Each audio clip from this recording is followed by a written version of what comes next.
Salut à tous, c'est Julien Ponce et bienvenue dans cette vidéo. On va parler d'une fonctionnalité qui va arriver dans Photoshop CC 2025, donc à la fin de l'année 2024, probablement j'imagine au moment de l'Adobe Max. Mais vous pouvez essayer dès maintenant dans la version bêta. Elle pourrait aussi potentiellement être déployée dans une mise à jour semestrielle, puisqu'il y a des mises à jour officielles en cours d'année, tout en étant en numéro de version actuel, c'est-à-dire qu'on pourrait avoir une mise à jour de Photoshop CC 2024 avec cette fonction. Je ne sais pas quand est-ce que ça va sortir, mais vous pouvez déjà l'essayer. Il suffit dans le Creative Cloud d'aller dans Applications Bêta et de télécharger, vous voyez, Photoshop Bêta. Ici, c'est la version 25.7. Vous voyez dans les icônes en bas, ici, je suis sur mon Razer Blade, donc sur PC, sous Windows. Vous voyez que j'ai l'icône de la version bêta. Alors, les icônes sont blanches pour qu'on puisse les retrouver facilement si jamais vous voulez avoir les deux installés en permanence. Donc là, en fait, le but du jeu, c'est d'aller dans l'outil déplacement et d'aller chercher la petite roue crantée. Et vous voyez qu'on a des nouvelles options pour afficher les limites du calque au survol. C'est quelque chose qui existe dans d'autres logiciels, y compris GIMP par exemple, depuis très longtemps, qui permet de faire ça. Puisqu'il a une façon de gérer les calques aussi qui s'y prête, puisque les calques ont une taille. C'est aussi un gros défaut en termes d'intuitivité, mais dans Photoshop, ça peut être aussi utile de le faire pour essayer de s'y retrouver quand on survole. Et là, vous voyez que j'ai un photomontage que j'ai fait pour une formation à venir, et je peux, dès le survol, voir en gros quel est le calque qui est en dessous. Donc on voit par exemple ici que ce visuel, alors quand je clique, j'ai la sélection automatique qui est activée.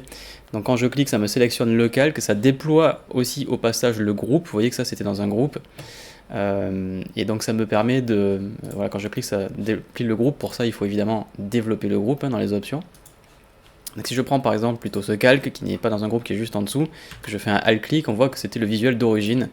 Et que par exemple ensuite, là-dessus, on a fait un truc avec un calque de réglage pour la luminosité sur le ciel. Et, par contre, ça a un défaut, c'est que j'ai plusieurs calques de réglage sur ce ciel, et vous voyez que là, évidemment, quand je clique, c'est le calque qui est le plus au-dessus de la pile, donc la luminosité qui s'affiche. Ensuite, si je reclique, ça va être la température, et ensuite seulement je vais retrouver le ciel. Donc ça change pas par rapport aux contraintes d'avant. Évidemment, si on a plusieurs calques qui ont exactement les mêmes limites, évidemment, il va avoir, quand on clique, qu'une sélection à faire, il va devoir choisir, et donc il va prendre celui qui est le plus au-dessus. Vous pouvez faire un bon vieux clic droit pour voir l'architecture, plutôt la hiérarchie, on va utiliser le bon mot, des calques qui sont présents directement sous le clic. Donc là, en gros, c'est sur le pixel sur lequel je clique avec le clic droit, il y a tous ces calques qui sont situés en dessous.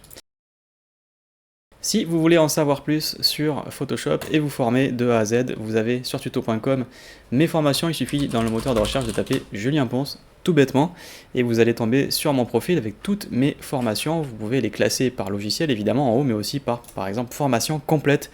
Vous trouverez ma formation complète à Photoshop CC 2022, mais aussi à tous les autres logiciels majeurs de retouche photo. Il y a du Lightroom, Capture One, DxO, Luminar et j'en passe.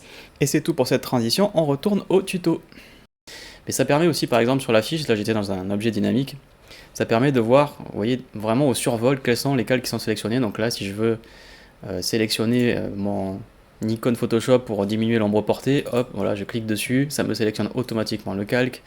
Je vais pouvoir aller choisir une autre couleur pour mon ombre portée. Si j'ai envie de voir par exemple, la ligne rouge qui est en bas, je vais pouvoir cliquer dessus, pareil pour mon logo, pareil pour les typos. Hop, vous voyez le calque de typo si j'ai envie de changer la taille, parce que je me souviens plus où il est dans mon montage. Voilà, ça permet quand même de sélectionner les calques rapidement. Vous allez me dire, ça existait déjà la sélection. Oui, mais la sélection, on est obligé de le faire un peu à l'aveugle. Là, on a vraiment une confirmation visuelle du calque que l'on s'apprête à sélectionner avec la sélection automatique. C'est assez étrange qu'on ait vécu avec la sélection automatique sans ce truc-là, parce qu'en gros, depuis souvent, pour ceux qui utilisent la sélection automatique, vous savez qu'on clique sur un truc et en fait on n'a pas choisi le bon. Par exemple ici, je clique un petit peu juste à côté, donc regardez, on va désactiver cette nouvelle fonction. Ce qu'on faisait avant, c'est qu'on cliquait par exemple un peu ici, si on tape un tout petit peu à côté sans faire exprès, vous voyez que voilà, à un pixel près, j'ai choisi le fond au lieu de choisir l'icône. Parce que c'est difficile des fois d'être pile dessus, quoi. Alors que là, maintenant, je sais que avant de cliquer, j'ai une confirmation visuelle. Là, quand je survole, même si je suis pile au bord, vous voyez que là, j'ai toujours pas l'icône. Et juste un petit peu à côté, j'ai toujours pas l'icône. Donc là, vous voyez, c'était facile de se tromper. Et à un pixel près, boum, là, je sais que c'est sélectionné. Et vous voyez qu'on voit un survol en bas, un surlignage du calque. Donc vous avez vraiment une confirmation visuelle à la fois des limites et à la fois dans le panneau des calques. Alors, qu'est-ce qui se passe aussi quand il y a un masque? Par exemple, vous voyez que quand je survole ici, on voit deux carrés. Il y a deux trucs qui sont sélectionnés. Alors, il n'y a pas deux calques, il y a en réalité le calque et son masque. Si par exemple, il n'y avait pas de masque sur ce calque, alors je vais afficher que celui-là, hop, voilà. Quand je survole, j'ai effectivement que le calque. Vous voyez ici, il n'y a rien d'autre, mais à partir du moment où on a un masque qui est associé, ben forcément il affiche donc l'icône, la super grosse icône Photoshop, et j'ai fait un masque pour avoir le contour du modèle pour pouvoir faire ce petit photomontage. Donc c'est vraiment très pratique. Moi perso, c'est un truc que j'attendais depuis un moment, parce que dans les montages un peu complexes où il y a une tonne de trucs, ou dans mes fiches, par exemple pour les tutos, ou quand je fais des assets pour les clients, des mock-ups, et qu'on veut changer un truc rapidement, et qu'on ouvre un calque qu'on n'a pas fait qu'on n'a pas ouvert depuis longtemps, et il y a plein de calques partout, même si on les a renommés, il faut quand même aller à l'intérieur et aller lire et essayer de le trouver, alors qu'en fait on n'a qu'à cliquer dessus pour le trouver. Sauf que en cliquant dessus, souvent on prenait pas le bon, on déplaçait pas le bon, bref c'est un peu galère. Là maintenant on a vraiment un feedback visuel en fait, qui nous permet de confirmer que l'on fait le bon choix. C'est pas grand chose, mais c'est le genre de petit truc qui est toujours bienvenu d'avoir. Donc voilà, ça va arriver dans Photoshop, je sais pas quand, peut-être courant 2024, au pire ça arrivera dans la version, j'imagine, Photoshop 2025 qui sortira à la fin de l'année au moment de l'Adobe Max. Voilà, n'hésitez pas à me laisser dans les commentaires la fonction que vous attendez le plus dans Photoshop. À votre avis, qu'est-ce qui manque à Photoshop et qu'est-ce qu'on devrait avoir pour Photoshop CC 2025? Je suis curieux d'avoir votre avis. J'espère que ça vous a plu. Je vous retrouve très bientôt pour un nouveau tuto sur Photoshop. Merci, bye bye.